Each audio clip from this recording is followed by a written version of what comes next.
The morning I found the letter taped to my front door. I was holding a basket of fresh eggs and wondering if my Rhode Island Reds were plotting something because they had been suspiciously quiet all week. The envelope was thick, cream-colored, and had the Meadowbrook HOA seal pressed into the wax like we were living in some kind of medieval fiefdom instead of a suburb outside Charlotte, North Carolina. I set the egg basket down on the porch railing and tore it open, already feeling my blood pressure rising. Nothing good ever came from these people. Sure enough, the letter was a formal cease and desist order. In the most passive-aggressive legal language possible, it informed me that my chicken coop was in violation of Article 7, Section 3 of the HOA bylaws, which apparently prohibited farm animals, livestock, or structures designed to house such creatures within the community. I had 30 days to remove it or face daily fines of $500. I stood there reading it 3 times, letting the words sink in. I had lived in this house for 6 years. I had built the chicken coop 4 years ago. Not once had anyone said a single word about it. The coop sat in my backyard, barely visible from the street, painted the same sage green as my house trim with a neat little run attached. My 6 chickens were quieter than most people's dogs, cleaner than teenagers, and they gave me fresh eggs every single day. The signature at the bottom made everything click into place. Linda Pemberton, HOA president. Of course, Linda had moved into the neighborhood about 8 months ago, bought the biggest house on the hill, and immediately ran for HOA president when old Mr. Chen stepped down. She won by default because nobody else wanted the job, and she had been making everyone's life miserable ever since. She was in her late 40s, had that specific haircut that screamed, "I want to speak to your manager," and wore athleisure outfits that cost more than my monthly grocery bill despite never actually exercising.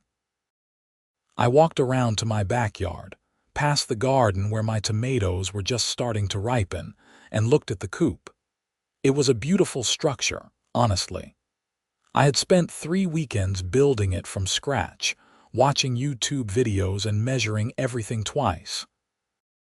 The chickens were pecking around happily, and Henrietta, my oldest hen, gave me that judging look she always did when I showed up without treats. "Sorry, girl," I said, reaching through the wire to scratch her head. "Apparently, we are causing a disturbance."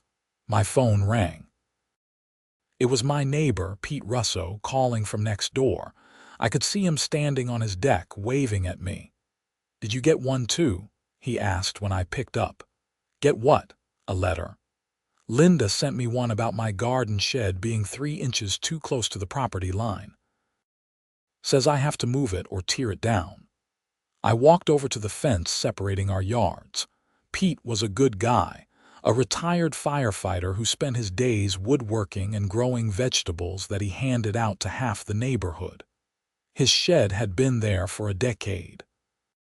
"She sent me something about my chickens," I said, holding up the letter. Pete shook his head. "She is on a rampage. My wife ran into her at the grocery store last week, and Linda spent 20 minutes complaining about how the neighborhood is going downhill because people are not maintaining proper standards. She specifically mentioned your coop, said it makes the area look rural and trashy." "Rural and trashy," I repeated. "I have 6 chickens in a backyard that is bigger than some parks. They are not exactly roaming the streets causing chaos. You know what this is really about, right?" Pete leaned against the fence. "Her house is on Sycamore Court. She can see your backyard if she stands on her 2nd-floor balcony and uses binoculars, which I am pretty sure she does. My wife saw her out there with them last Tuesday, sweeping the area like she is running surveillance." I felt my jaw clench. "So she is looking for violations." "Creating them, more like. Half this stuff has been here for years. She is trying to make her mark, show everyone she is in charge. power trip. We talked for a few more minutes before Pete had to go meet his wife for lunch. I went back inside my house, reading the letter again more carefully this time. The language was very specific, citing bylaws and ordinances, threatening legal action. Someone had clearly helped her draft this. Probably the HOA lawyer that they kept on retainer for exactly this kind of harassment. I pulled out my own copy of the HOA bylaws, the massive binder they had given me when I bought the house. It took me 20 minutes to find Article 7, Section 3. Pete was right. The rule was there technically, but there was something else too. A grandfather clause in Article 2 that stated any structure or modification made before 2020 and not challenged within 6 months was considered approved. My Coop was built in 2021, so that did not help me.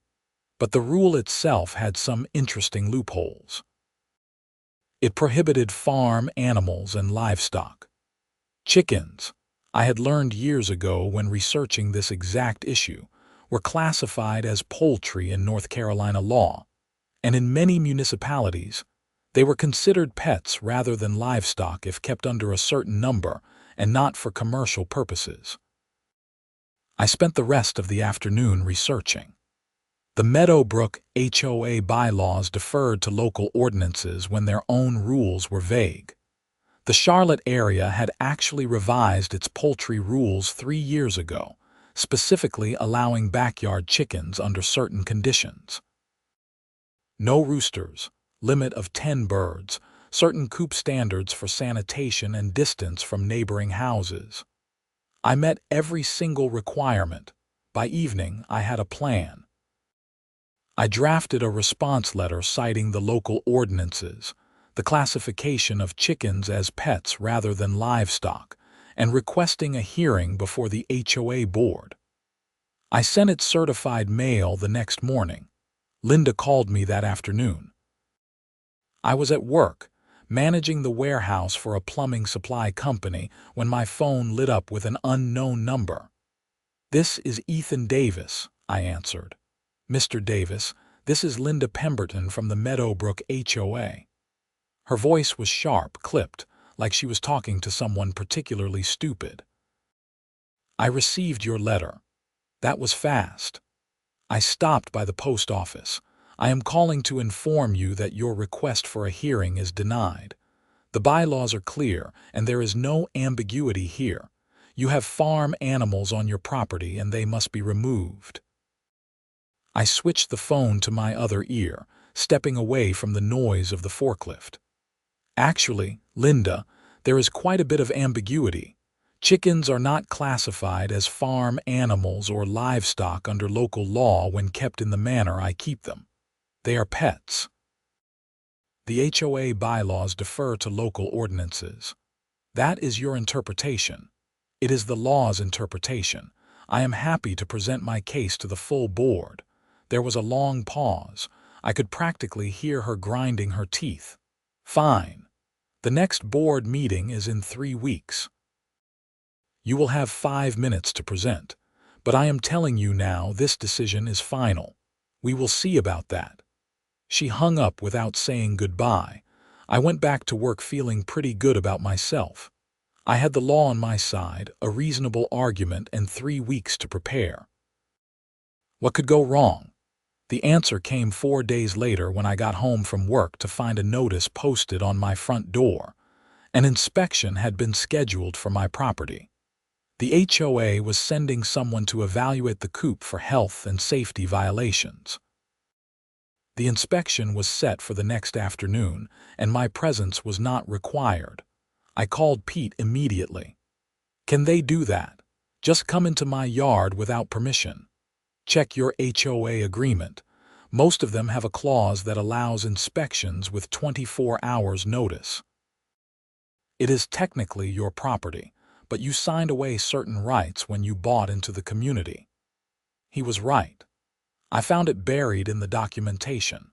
Any property that was subject to a complaint or violation notice could be inspected by HOA representatives with 1 day's notice. I could refuse entry, but that would result in automatic fines and would be considered an admission of guilt. I took the next day off work. If they were coming to inspect, I was going to be there to make sure they did not fabricate anything. I spent the morning cleaning the coop until it gleamed, raking the run, and making sure every single detail met the standards I had researched. Linda showed up at 2 in the afternoon with 2 other people. One was a man in his 30s wearing a polo shirt with an HOA logo embroidered on it. The other was a woman about Linda's age, carrying a clipboard and wearing an expression that suggested she had smelled something terrible. "Mr. Davis," Linda said, not offering to shake hands. "This is Mark Chen, our HOA compliance officer, and Deborah Walsh, board secretary. We are here to inspect your structure, the chicken coop." The illegal structure, yes. I led them around to the backyard, watching as they took photos and made notes. Mark actually seemed reasonable, checking measurements and looking at the construction with what appeared to be professional interest. Deborah just wrinkled her nose and kept her distance, like the chickens might attack. "The structure itself is well built," Mark said, surprising me. "Meets all the basic construction standards. Clean, no obvious health hazards, proper ventilation." Linda shot him a look that could have melted steel. "What about the odor?" "What odor?" I asked. "I clean the coop 3 times a week. You cannot smell anything from beyond the property line." Deborah made a show of sniffing. "I definitely smell something." "That is called fresh air and pine shavings," I said. "My whole system is cleaner than most people's garbage cans." They spent 20 more minutes poking around, taking more photos and muttering to each other. Linda kept trying to find something wrong, pointing out imaginary issues that Mark would gently correct. The chickens, sensing the hostile energy, had retreated to the far corner of the run and were making soft, worried sounds. Finally, they left. Linda stopped at my back door and turned to face me. "You will receive our report within a week. I expect you to comply with the original directive." "I will see you at the board meeting," I replied. After they left, Pete came over with 2 beers. We sat on my back deck, watching the chickens slowly come back out to investigate their coop like it might have been booby-trapped. "That woman has it out for you," Pete said. "I noticed." "You know what I heard?" He took a sip of his beer. "Linda is trying to sell her house, already. She bought it 8 months ago, and now she has it back on the market. Apparently, she thought this neighborhood was going to be more upscale than it is. She wants to move to one of those gated communities with a golf course and a guard at the entrance." "So why is she making everyone's life miserable?" "Because she is still the HOA president, and miserable people love company. Plus, I think she genuinely believes that if she can force everyone to meet her standards, the property values will jump, and she will make more on the sale." It made a twisted kind of sense. Over the next 2 weeks, 3 more neighbors got violation notices. Someone's mailbox was the wrong shade of black. Someone else had planted flowers in their front yard that were not on the approved list. Another person got dinged for parking their truck in their own driveway because it was a commercial vehicle, even though it just had a small company logo on the door. The neighborhood was getting restless. People were talking, getting angry, but nobody quite knew what to do about it. HOAs had a lot of power, and fighting them usually meant lawyer fees and headaches. The inspection report arrived 10 days after the visit. It was 4 pages long, single-spaced, and listed 17 different violations. Everything from the coop being an attractive nuisance to potential groundwater contamination from chicken waste. None of it was true, and most of it was so ridiculous I would have laughed if I was not so angry. They claimed the structure was not properly permitted. I had the permits from when I built it. They said the chickens were loud enough to constitute a noise violation. I had decibel readings from my phone app proving that a normal conversation was louder. They even claimed the Coop was an eyesore that diminished property values, despite it being barely visible from anywhere except my own yard. The board meeting was in 5 days.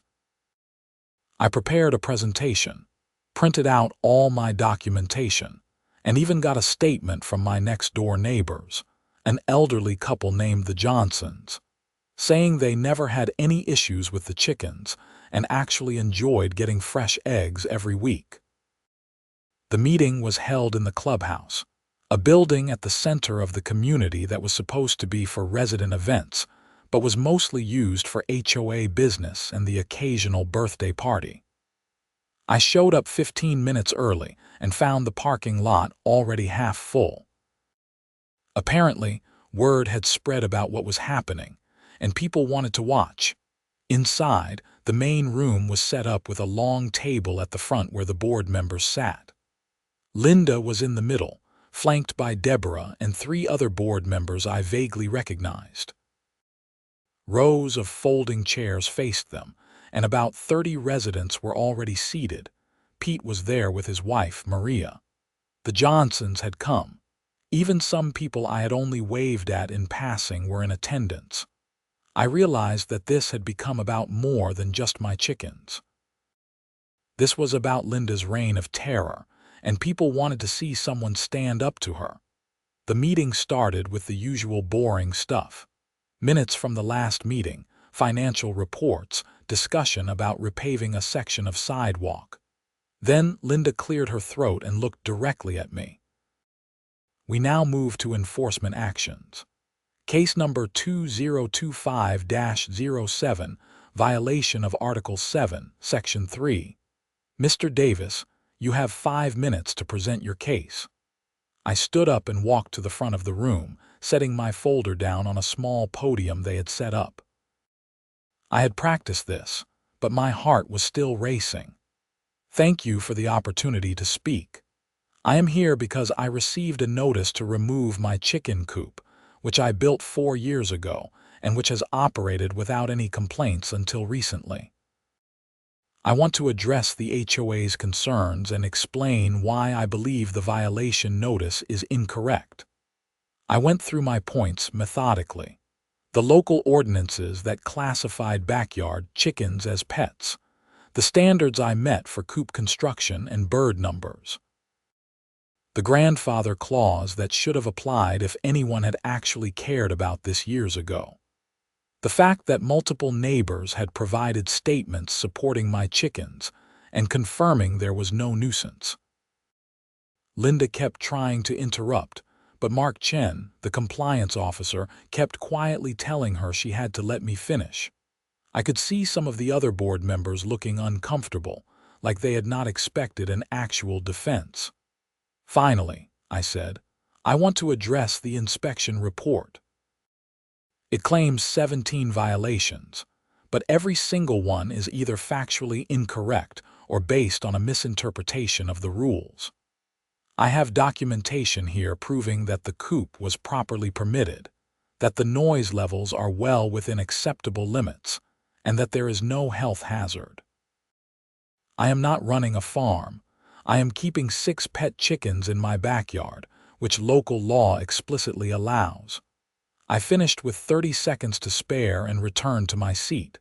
Linda immediately started talking. Thank you, Mr. Davis, for that creative interpretation of the rules. However, the board has reviewed the evidence and consulted with our legal counsel. The bylaws are clear. Farm animals are not permitted, and chickens are farm animals by any reasonable definition. The violation notice stands. You have 15 days remaining to remove the structure and the animals, or fines will begin accruing. I want to call for a board vote, said one of the other board members, a man I did not recognize. This seems like something we should discuss and vote on. Linda's face went red. That is not necessary. This is an enforcement action, not a policy decision. With respect, Linda, I think we should vote. I have read Mr. Davis's documentation, and he makes some valid points about the local ordinances." "I agree," said another board member, a woman with gray hair. "This should be put to a vote." Linda looked like she wanted to argue more, but she was outvoted. The board members huddled together for a moment, whispering. Then they voted. 3 in favor of upholding the violation, 2 against. Linda, Deborah, and 1 other person on Linda's side. 2 votes to dismiss the violation and let me keep my chickens. I had lost, but it was close. And the fact that 2 board members had voted against Linda seemed to shake her. She wrapped up the meeting quickly after that, and people filed out talking in low voices. Pete caught up with me in the parking lot. "That was closer than I expected. Close does not win the case." "No, but it shows that Linda does not have absolute control. People are starting to push back." I drove home feeling defeated. I had 15 days to figure out what to do. I was not getting rid of my chickens. They were not just egg-producing machines to me. They were pets, each with their own personality. Henrietta was bossy and maternal. Ginger was curious and always the first to investigate anything new. Nugget was skittish but sweet. I had raised them from chicks. They were my responsibility. Over the next few days, I looked into my options. I could ignore the violation and let the fines pile up, then fight it in court. That would take months and probably thousands in legal fees. I could sell my house and move, but the market was not great and I loved this house. I could get rid of the chickens and the coop, comply with Linda's demands, and let her win. None of those options felt right. Then, on a Wednesday morning, I was lying in bed and staring at the ceiling when the idea hit me. It was so simple, so perfectly petty, that I actually laughed out loud. I grabbed my phone and pulled up the HOA bylaws again, searching for the specific language. Article 7, Section 3, prohibited farm animals and structures designed to house them on residential lots. But the community had common areas, undeveloped parcels that belonged to the HOA itself, including a large grassy area right behind the clubhouse that was occasionally used for community events, but was mostly just open space. The rules about common areas were in Article 12. Residents could not build permanent structures on common areas without board approval. But temporary structures for community benefit, approved by at least 1 board member, were allowed for up to 90 days. I had an idea. A gloriously petty, technically legal idea. I spent the morning making phone calls. First, I called Mark Chen, the compliance officer who had seemed reasonable during the inspection. I explained my situation and my idea. To my surprise, he actually laughed. "You want to move your chicken coop to the common area behind the clubhouse? Temporarily. The bylaws allow temporary structures for community benefit. I will provide fresh eggs to any resident who wants them. That is a community benefit. And since the coop would not be on my residential lot anymore, it would not violate Article 7. There was a long pause. "Linda is going to lose her mind. Is it against the rules?" Another pause. "No, not technically. You would need approval from a board member and it can only be there for 90 days, but the bylaws do allow it. Would you approve it? Give me 24 hours to think about it. This is going to cause a lot of drama." He called me back the next evening. "Okay, I will approve it, but you are responsible for maintaining the structure and the area around it. Any mess, any complaints, and it gets removed immediately." "Understood. Understood. Thank you, Mark." "Do not thank me yet. Linda is going to make both our lives hell over this." I spent the next weekend preparing. The coop was not exactly mobile, but it was not permanent either. I had built it in sections that could be disassembled. Pete offered to help, and so did 3 other neighbors who had heard what I was planning and thought it was hilarious. We worked on Saturday. taking the coop apart piece by piece, loading it onto a borrowed trailer, and driving it the half-mile through the neighborhood to the clubhouse. The common area behind it was perfect. Flat, grassy, far enough from houses that nobody could complain about noise or smell, but visible. Very visible. Anyone who came to the clubhouse would see it. We spent all day Sunday reassembling it. A small crowd gathered to watch, and the mood was festive. Someone brought lemonade. Someone else ordered pizza. By evening, the coop was standing in its new location, looking even better than before. I had taken the opportunity to add a fresh coat of paint and a little sign that said, "Meadowbrook Community Chicken Coop. Fresh eggs available." The chickens adjusted surprisingly well. I moved them in that evening, and by Monday morning, they were exploring their new run like nothing had changed. I had set up a little free library-style box next to the coop with egg cartons, and a sign explaining that residents could take fresh eggs and leave a donation to help with feed costs. Linda noticed by Monday afternoon. I know this because my phone rang at 3:30, and I could hear the rage in her voice before she even said hello. "What do you think you are doing?" "Hello, Linda. I am at work right now. Can this wait? You moved your illegal chicken coop onto HOA common property. Remove it immediately." It is not illegal. It is a temporary structure for community benefit, approved by a board member, as allowed under Article 12 of the bylaws. I am providing fresh eggs to any resident who wants them. That is not what that rule is for. The rule does not specify what constitutes community benefit.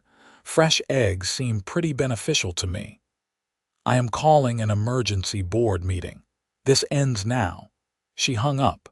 I went back to work, feeling pretty pleased with myself. The emergency board meeting was scheduled for Thursday evening. I showed up ready for a fight, with copies of the bylaws and Mark's written approval for the temporary structure.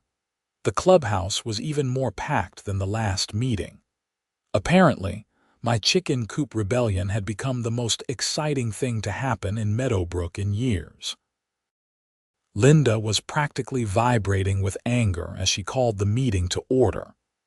"We are here to address an unauthorized structure that has been placed on common property in clear violation of community standards. Mr. Davis has moved his chicken coop, which was already deemed a violation, onto HOA property without proper approval." "I have proper approval," I said, standing up and holding up Mark's written authorization. Board member Mark Chen approved this as a temporary structure for community benefit, which is explicitly allowed under the bylaws. Mark raised his hand. "I did approve it. Mr. Davis met all the requirements, and I saw no reason to deny his request." Linda turned on him. "You did this without consulting the rest of the board. The bylaws do not require full board approval for temporary structures. Any single board member can authorize them. That has been the policy for years. Remember when Deborah approved the bounce house rental for the community picnic? Same rule." Deborah looked uncomfortable. Several other residents were nodding and whispering. The two board members who had voted in my favor before were clearly trying not to smile. "This is different," Linda insisted. "This is not a bounce house for a party. This is a permanent structure." "It is approved for 90 days, Mark said. "That is temporary by definition." The meeting devolved into chaos. Linda tried to call for a vote to override Mark's approval, but the bylaws did not provide for that. She tried to argue that chickens on common property violated different rules, but I had already researched that, and they did not. She even tried to claim that I was trespassing every time I went to tend to the chickens, which was so ridiculous that even Deborah looked skeptical. Finally, one of the other board members, the gray-haired woman who had voted in my favor before, spoke up. "Linda, I think we need to accept that Mr. Davis is operating within the rules. I actually think this is nice for the community."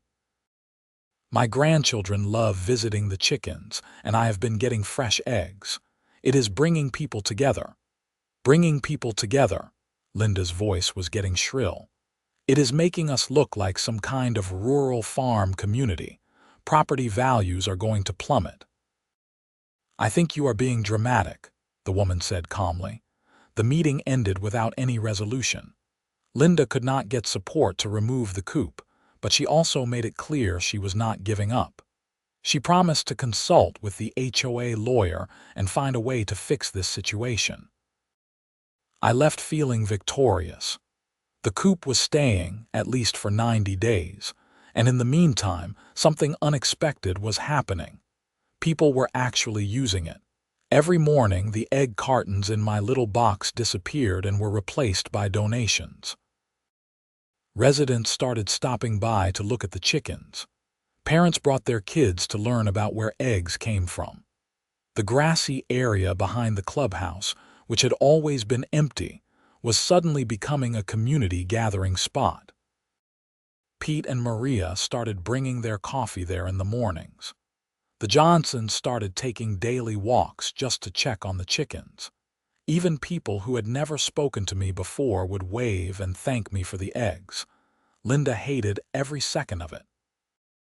I would see her sometimes, watching from the clubhouse windows with an expression like she had been forced to swallow something toxic. Her house was still on the market, and according to Pete, she had dropped the price twice because it was not selling. 2 weeks after the coop moved, I got another letter. This one informed me that the HOA was implementing a new rule, effective immediately, that prohibited any animal-related structures on common property. The rule would be voted on at the next board meeting, but Linda was invoking an emergency powers clause to implement it immediately due to health and safety concerns. I called Mark immediately. Can she do this? Technically, yes. The emergency powers clause is for genuine emergencies, but it is vaguely worded. She could implement it, and then the board would vote to make it permanent at the next meeting.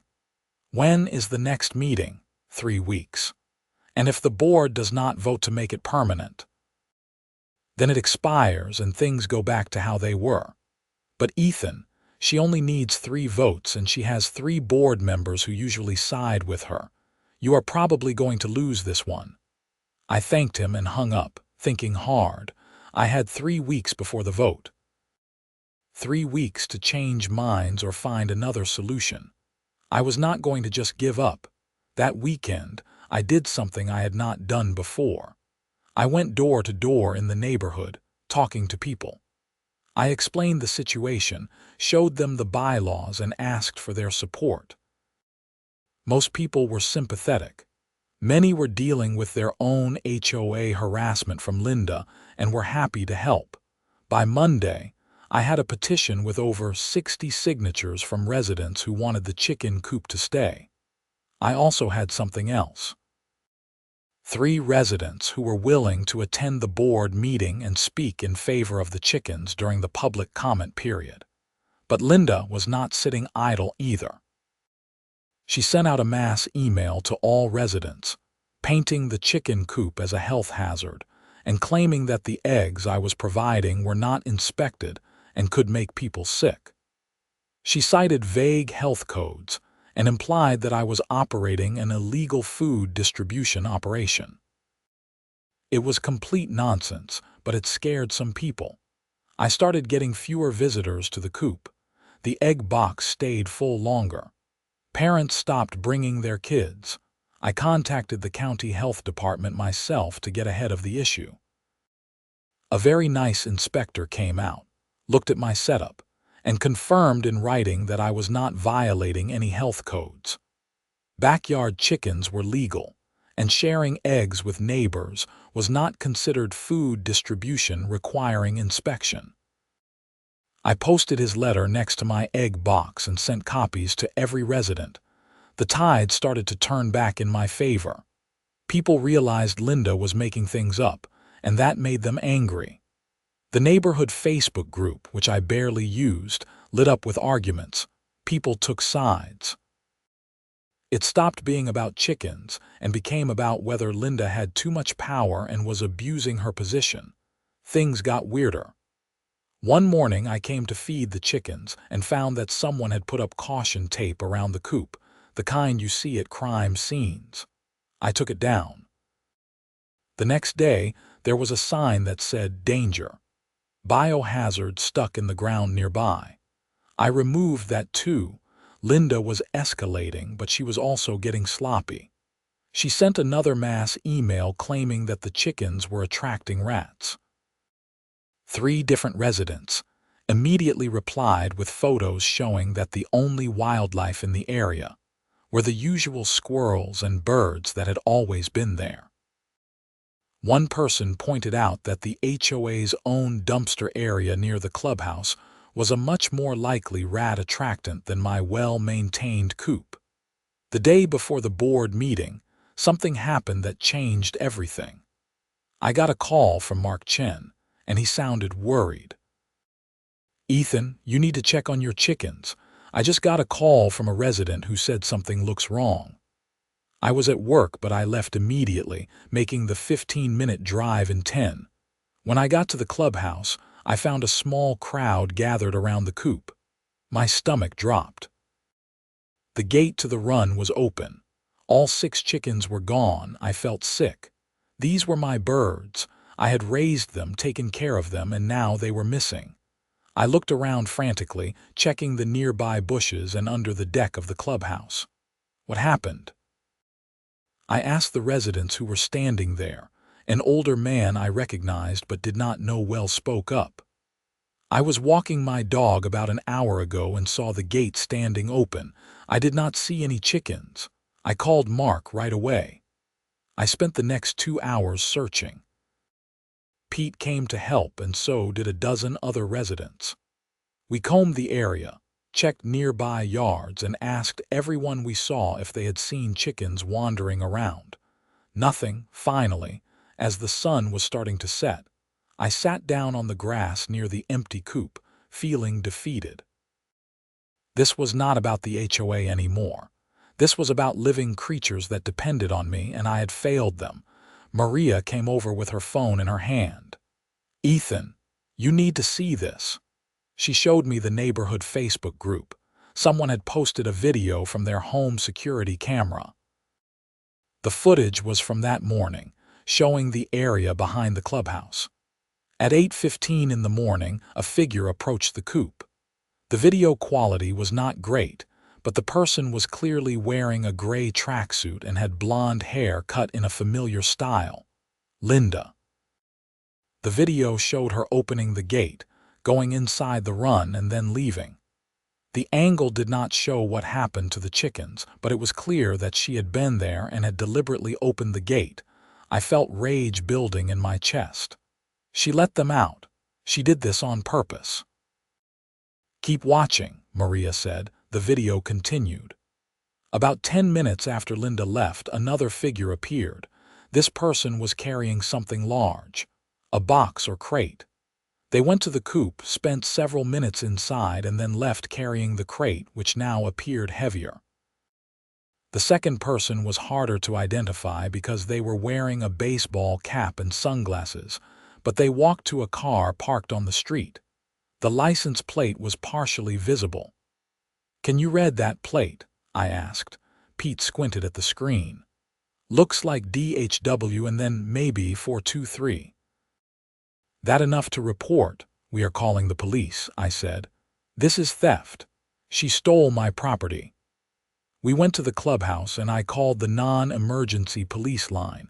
I explained the situation and they said they would send an officer. While we waited, more residents showed up, having seen the Facebook video. People were angry now. This had crossed a line from HOA petness into actual criminal behavior. The police officer who arrived was a young woman named Officer Martinez. She took my statement, watched the video, and examined the coop. She was professional and thorough, asking questions and taking notes. "So these chickens, they are your personal property?" she asked. "Yes." I have receipts from when I bought them as chicks, vaccination records, everything. They are pets. And this woman, Linda Pemberton, she is the HOA president? Yes. And you are saying she stole them because of a dispute over HOA rules. That is what it looks like. Officer Martinez looked at the video again. Okay. This is technically theft, though I am going to be honest with you. 6 chickens is a weird case, but we can follow up. The second person in the video, any idea who that might be? No idea, but that license plate should tell you. She nodded and said she would investigate.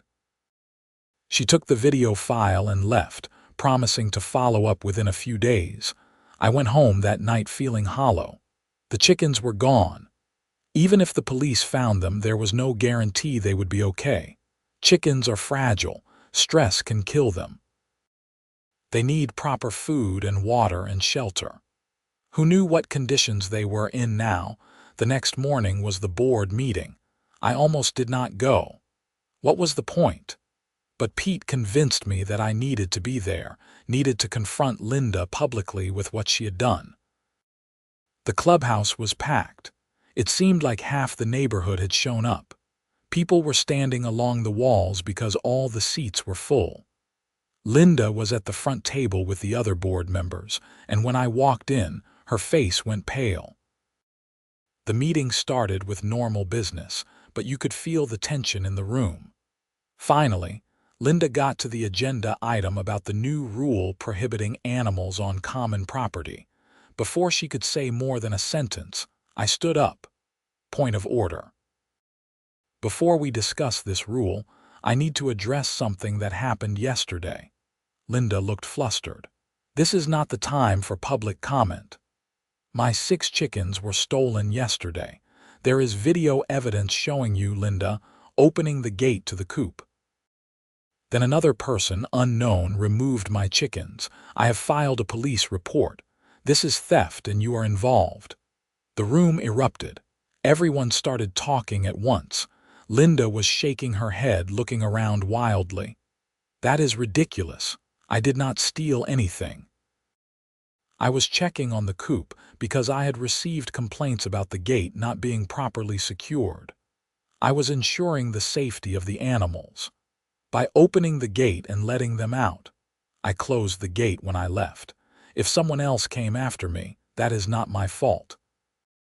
Mark Chen spoke up from his seat at the board table. Linda, the video pretty clearly shows you opening the gate. Why would you do that if you were checking security? I was testing it, making sure it latched properly. It was a weak excuse and everyone knew it. But proving conspiracy would be harder. The video showed her opening the gate but not actually taking the chickens. That was the second person. One of the residents in the audience stood up. I know who the second person is. That is Linda's sister, Brenda. She drives a silver Honda Accord, license plate DHW 423. I have seen her visiting Linda multiple times. Linda's face went from pale to red. This is all speculation. You cannot prove anything. The police can, I said. They have the license plate. They will be talking to your sister. The meeting fell apart after that. The board could not focus on anything else. People were shouting questions at Linda, demanding answers. Finally, Mark made a motion to table the vote on the animal rule until the police investigation was complete. It passed 4-1, with only Linda voting against it. Linda tried to maintain control, but she had lost the room. People were openly calling for her resignation. Someone started a recall petition right there, passing around a sheet of paper to gather signatures. By the end of the meeting, they had over 40 names. I left feeling slightly better. At least Linda was facing consequences. But I still did not have my chickens back. 3 days later, Officer Martinez called me. We found your chickens. All 6 are alive and appear healthy. They were at a property in Gastonia, being kept in a shed. The owner of the property claims she was just holding them temporarily for her sister and had no idea they were stolen. We are still investigating. Can I get them back? Yes. You can pick them up at the county animal services facility. They have been checked by a vet and cleared. I drove to Gastonia that afternoon with Pete. The animal services building was a low concrete structure that smelled like disinfectant and dog food. A worker led me to a back room where my chickens were in a large cage, looking confused but unhurt. Henrietta saw me and made her distinctive BRRRP sound, the one she used when she wanted treats. I felt relief wash over me. Hey, girls, let us get you home. We loaded them into carriers and drove back to Meadowbrook. The coop was still standing behind the clubhouse, and I settled the chickens back into their home. They immediately went to their favorite roosting spots, like they had never left. Word spread quickly that the chickens were back. People stopped by all evening to see them and congratulate me. Someone brought a welcome home banner that they hung on the clubhouse. It was silly and sweet and made me feel like this neighborhood might actually be worth fighting for. The next week was a whirlwind. Officer Martinez called again to let me know that charges were being filed. Linda's sister Brenda had confessed to taking the chickens, claiming Linda had told her they were abandoned and needed rescuing. Linda was being charged as an accomplice to theft. They were both facing misdemeanor charges, fines, and possible community service. The HOA board held an emergency meeting without Linda present. Mark Chen was acting president. They voted unanimously to suspend Linda's authority pending the outcome of the criminal case, and to allow me to keep the chicken coop on common property indefinitely, changing the temporary approval to permanent. Linda's house sold 2 weeks later, well below asking price. I heard she was moving to Florida. I never saw her again after that board meeting. Brenda took a plea deal. She paid restitution, got 6 months of probation, and had to do 100 hours of community service. Linda fought the charges, but security footage and phone records showed she had coordinated the theft. She was convicted and got a similar sentence. Plus, she was permanently banned from serving on any HOA board in the state, which was apparently a thing that could happen. The neighborhood slowly returned to normal, but things had changed. People were more involved now, more aware of what the HOA was doing. Attendance at board meetings stayed high. The recall petition eventually gathered enough signatures, and new elections were held. Mark Chen became president officially, and 2 new board members were elected, both of them residents who had supported me during the chicken coop fight. The coop became a permanent fixture of the community. Residents took turns helping me maintain it and feed the chickens when I traveled. The egg donations funded a scholarship fund for neighborhood kids. Someone built a little bench nearby so people could sit and watch the birds. My favorite moment came about 6 months after everything settled down. I was at the coop early one morning collecting eggs and refilling water when a family I did not recognize walked up. They had a young girl, maybe 7 years old, who was staring at the chickens with wide eyes. "Are you Mr. Davis?" the father asked. "That is me. We just moved in 2 streets over. Our daughter has been asking to see the famous chickens ever since we got here. The neighbors told us all about what happened." The little girl stepped closer to the fence, watching Henrietta scratch in the dirt. "Can I feed them?" I handed her some mealworms, showed her how to toss them through the fence. The chickens came running and she laughed with pure delight. "This is really nice," the mother said. When we were looking at houses, the realtor mentioned this as a selling point, the community chicken coop.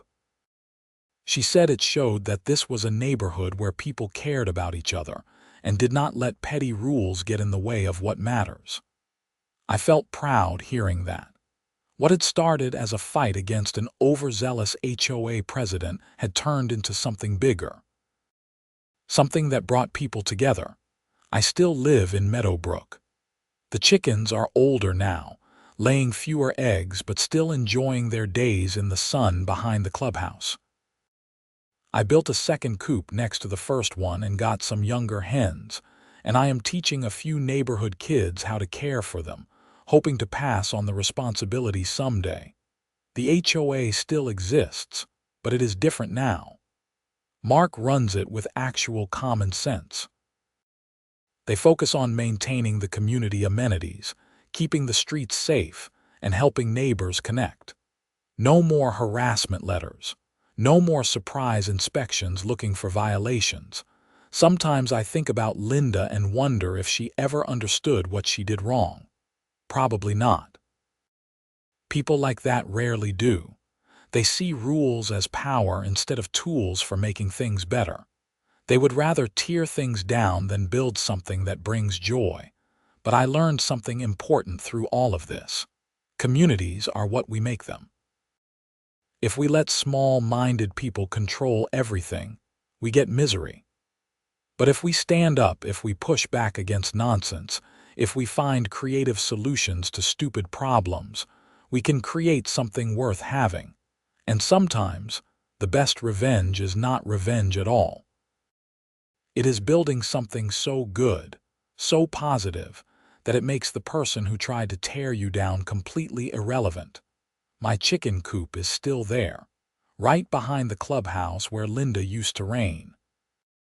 Every morning, the hens wake up and start their day, laying eggs, taking dust baths, and living their simple chicken lives.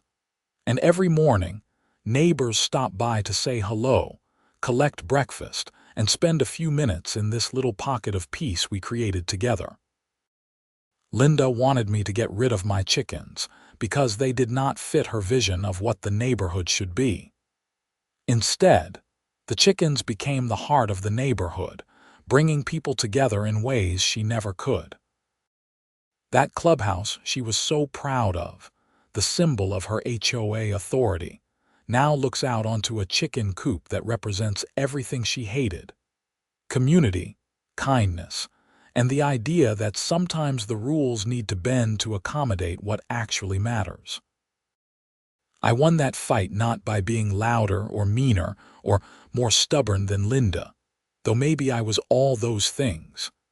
I won because I was right, and because I found other people who were tired of being pushed around by someone on a power trip. Together we proved that even an HOA, that infamous symbol of suburban tyranny, can be reformed if enough people care. The chickens, oblivious to all the drama they caused, continue to rule their little kingdom behind the clubhouse. Henrietta is still the boss, even in her old age. Ginger still investigates everything. Nugget is still nervous. And every day they produce eggs that feed my neighbors and remind everyone who sees them that sometimes the best response to someone telling you no is to find a way to turn that no into something even better than what you originally had. My chicken coop sits exactly where I moved it during the height of the battle with Linda. Right there in plain sight, impossible to ignore, a testament to the fact that petty tyrants can be defeated and that communities can choose kindness over control. The HOA demanded I remove it from my property, and I did. I moved it closer to their clubhouse, and in doing so, I turned their seat of power into a daily reminder that they do not own us. We own them. They exist to serve the community, not rule it. Every time I walk past that clubhouse on my way to tend my birds, I smile. This is my neighborhood now. Ours. And nobody is going to take that away with a threatening letter and an inflated sense of authority ever again.